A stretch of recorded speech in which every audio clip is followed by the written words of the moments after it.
And I also felt like I almost felt angry at like our parents' generations. Why? Because I felt like they misled us. You feel like you can connect to Oprah and her story because you know her mom was a maid. She's told you. Her mom was a maid, her grandmom was a maid, and the dream they had for her life was to also be a maid, but for white people.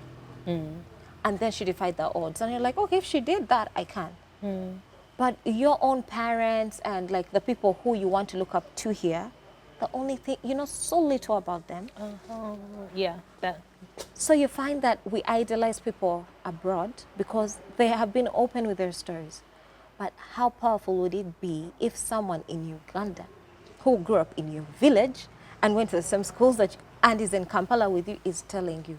Then it's even more a possibility for you. Yeah, so that's why I say connectivity. Oh, wow. That's a very nice way to put it, because I think our parents' generation was just told to get on with life. Yeah. Because even just what you're talking about, recognizing the traumas you've been through, facing them head on, I think for the generation that came before me at least, it was like, no, keep your head down, do the work, and just move forward. So whether it was in family, whether it was in workplaces, you just didn't deal with it. So what kind of topics do you discuss on your podcast? Just give us a breakdown. Like, So personal journals, life experiences majorly, yeah, and then some personal development topics, yeah. So that's it, yeah. Okay. So while you're saying that, it's interesting how you thought you wanted to do radio, and you're kind of doing podcast. That's what it is. It's essentially radio, but not, mainstream radio. Yeah. So is it fulfilling for you? Extremely, extremely. How has it been, been received? It's been received well, really well. I think the only thing is not so many people are switched on. Not so many people are switched on. So in terms of how I mean, many the podcast culture? in the podcast culture here, Yes. yeah, not so many people are switched on. But for what's what, it's doing better than I expected it to do. So yeah, I'm happy about that. Okay, so do you feel like you are now in your creative zen, should I say? I feel successful. Wow. Yeah, That's a beautiful thing to say. Okay. Yeah. Successful at what you put your mind to, at what you've Yes. taken on. Yes. I used to think success was money. And trust me, I don't have that. It may look like I have money. I don't have money. We're getting there, though. We're on our way. We're on our way there. I used to think that that was my definition of success. But now, Crystal, like I sleep so well. I'm so fulfilled. I get up and decide what I want to do with my life. And even though some of the things, my creative things, are not really paying, like I really haven't made money with Swap and Talk. Connectivity podcast is not making a dime. But these are foundations. They that are you will see the foundations. results. Later, I guess. And my content creation, that is making money now. So thank God, after pushing for all these years, thank God. But I just feel like I am in charge of my life. I am the boss of me, which honestly is the best thing. Like I feel like if God has given you life and you're an adult, you have so much agency over it. And before I just felt like, from school, parents home, school, teachers are telling you what to do. Your employer is telling you what to do. So you don't know what to think. And you're not even allowed to feel some of these things. But now, it's been a year since I quit and I've been just building. I just feel... Wait, what? Did you just say a year? Yeah. We're talking the 5 years ended just the other day. Yeah. No! I thought it was like 3 years. No. I quit February 2020 before COVID hit. Just before. Yeah, just before, because then it hit in March then. But that also must have been like scary for you, though. Oh my God, scary. Because you're like, okay, I've left my job. Now I'm just there. Just there. Trust me, I drained those savings down to the last coin. To the last coin, yeah. So, like you said, you feel successful. Wow, that's such a beautiful thing. I don't know if I've spoken to someone who said that like that recently. But of course, there have been challenges, some serious challenges along the way. And for many people, that's the fancy thing right now. I want to be a digital influencer. I want to be a content creator. But I also feel it's not for everyone. It's not for everyone. It's like you have to find your own voice and be authentic, right? Yeah. So what are your challenges? I just want anyone to think that if you know someone's name and they are not the president or a minister, but even by the time you know a minister or president, by the time you know someone's name, they have put in so many years and hours of hard work. Because there's so many people you don't know, but by the time you know someone and you haven't met them, you didn't go to school with them, there's been a lot that has gone on through that journey for you to even know of them. Yeah, so it's a lot of hard work, a lot of discipline, and then finding your voice. Yeah, which I don't want anyone to first find their voice, and then if they think that this is something they want, to go through it. No, you find your voice along the way. Yeah. As you start, and you find your voice along the way, but you have to be dedicated, and it's going to take years. Probably years before you make an earning. And yet, creating content is expensive. You should know that. Yeah, it's expensive. So you have to be willing to sacrifice your money. You have to be willing to sacrifice your time. I look at it as invest. Okay, yes, that's great. That's really great. Invest your money and your time. Yes, that's true. Yeah. I love that. Thank you. You're investing. Yeah. You have to be willing to invest those things with a long-term plan. You may not know when, but it will break if you're consistent. And that means you have to believe in yourself as You well.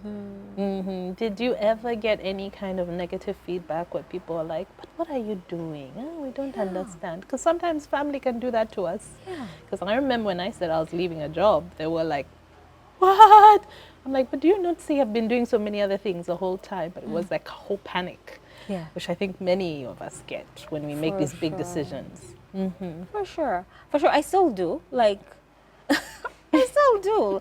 Negative feedback is going to always be there. If there is truth in what someone is saying, then you listen. But I've learned that I learned this from Brené Brown, who I think quoted also Marcus Aurelius or someone like that. I'm sorry if I butchered the person. But it's something about if someone is not in the arena, it's not the critique that counts, but the person who is also in the arena. So unless you're running my race, then I'm going to listen to what you're saying with a little bit of caution. And I'm not going to try to take it too much to my heart because I don't expect you to understand. So I just use that as a benchmark of what I take in and what I don't take in. That's a nice way to look at it. And it's very true. When you're on the outside looking in, you never really know what's going on, and you never really know what someone is working towards as well. I like what you said. A lot of the success stories that we see, that suddenly, you think, oh my God, where have they been? But for 9-10 years, they've been grinding, putting in the work to get to where they are. Yes. Yeah, okay. And that's why what you do is very important, because having these stories where now people get to know that you're actually doing that thing that I was angry about. Because you have a platform that so many people get to share and say, you know what, this has been my journey. And we've been able to relate to many of our heroes through your show. So thank you. You're welcome. You're very welcome. So you need to break it down for us, where we find you, what your handles are. Oh, yeah. Okay. So I'm everywhere at Rebecca Nanjego. Yes. Okay. Yes. Okay. But you can also find Swap and Talk. Yes, you can also find Swap and Talk and Connectivity podcast. Connectivity, but it ends with a chai. Connectivity and then chai, T-E-A. Yes. Okay. The podcast. And that is on? That's on Instagram. Yeah. Instagram, Twitter, Facebook. Okay. Yes. All right. Yeah. And then, of course, the thrift shop.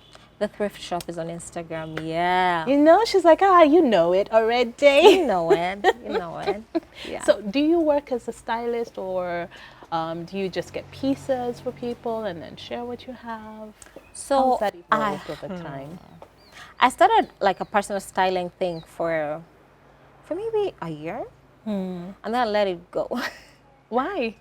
I let it go because there was so many diverging styles.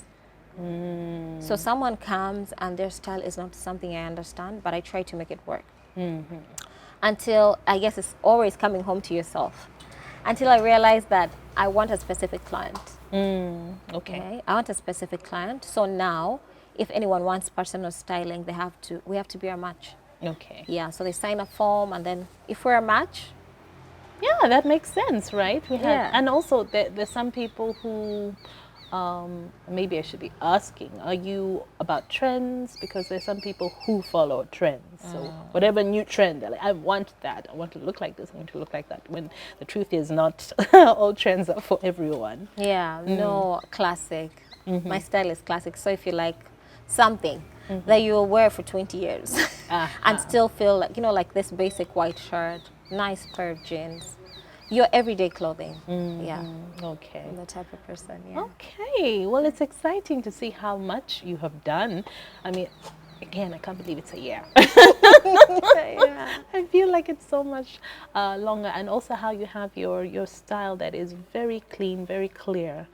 It's very inspirational, I guess, for a lot of other people. Thank you. One of the things you said, which I loved, was that not everything is as it seems on social media or as glamorous as it looks on social media. Yeah. And it's a lot of work. So what are some of your tips that you can share? First of all, organize your brain. If you're going to create, because most creative people, we are not organized. You get inspired and you're like, okay, let's go.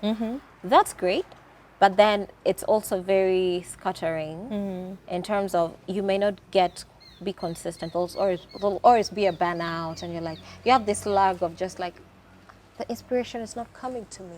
It's not coming, but yet you need to release things. So if I'm inspired by something, I usually try and get a mood board together. And then I now think about what props am I going to need to tell this story.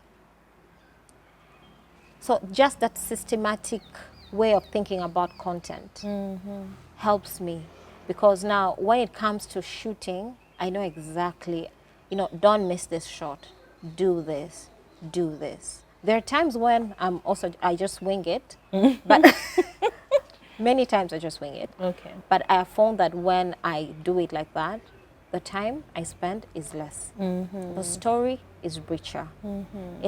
Everything is more impactful. Yeah. Okay. So those are my hacks. And then what else? Anyway, be yourself. Be yourself. Yeah. I think that's so important. So many people are trying to do what other people are doing, and it won't be authentic. It won't.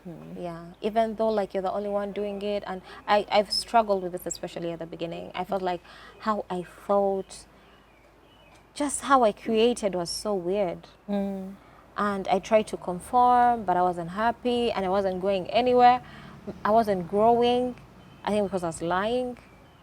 But until I embraced that, that funny part of myself, that's a bit weird, I thought then. That's when I started seeing my numbers grow, people react to my content, people remembering it. So yeah, you'll eventually find a home in yourself, but anyway, start. The voice will come. That too. Yeah. Just start. You'll find yourself along the way. Yeah. Yeah, you can't wait for everything to be perfect. There's never a time when everything is perfect. Never. You mentioned that your dad was like, Where is he? Where is he? Are you dating? Are you dating now? I'm dating. Oh my God. Look at that. I'm so in love.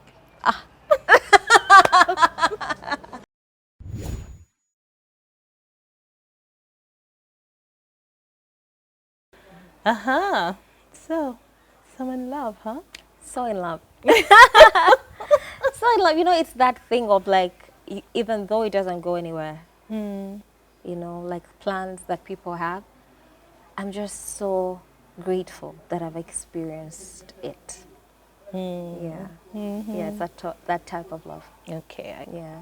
I think I know what you mean. When you have someone who understands you, who gets you, importantly, gets you, supports you. Sees you.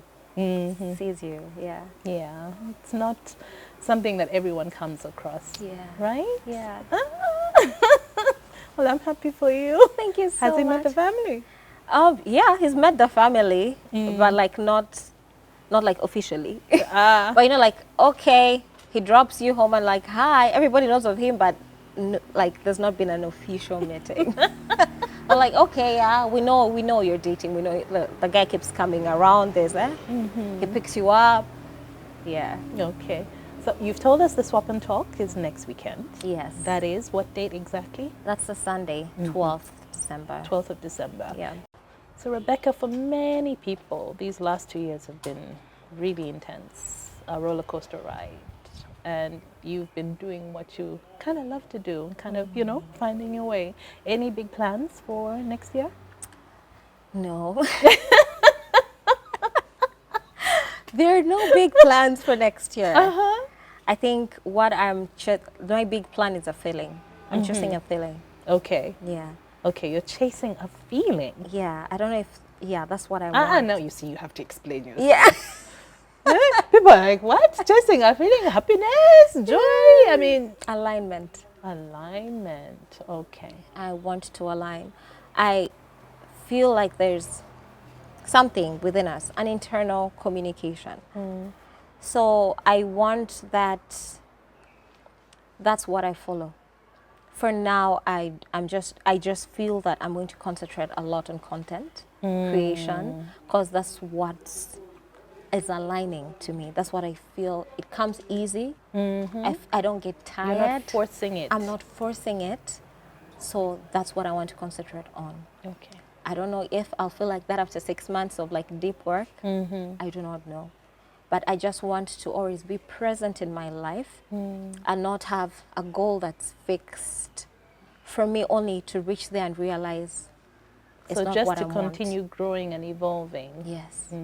What you're talking about is also just feeling that, it's almost like that intuition, or where people say you're listening to your gut, where you're like, yeah, this feels right. Yeah. And I think it's very, very difficult. It used to be extremely difficult for young women especially to be able to say no. You're like, this is not for me. This doesn't feel right. But I think we're getting there. We're getting a lot better at it. Yeah. And from the sound of it, you are really listening to that inner voice. Yes, I'm trying to really hone onto it, and I don't want my life to pass me by, Crystal. Yeah, I want to be here and enjoy it. I want that. If I drop dead tomorrow, I'm happy without regret. Okay. Yeah. Thank you for joining me on One on One. Thank you for having me. I've had This is such so a much blast. fun. Yeah. Yeah? Yeah. Okay, you'll be seeing us in other things together, because Right. I want to eat her chicken wings. I See where love there's it. food, I take myself. I I've love just it. invited myself for chicken It's wings. probably going to be the other way around, because, girl, you can cook. What? But thank you. Thank you, too. And I wish you all the best. Same, Crystal. Thank you for holding space for me.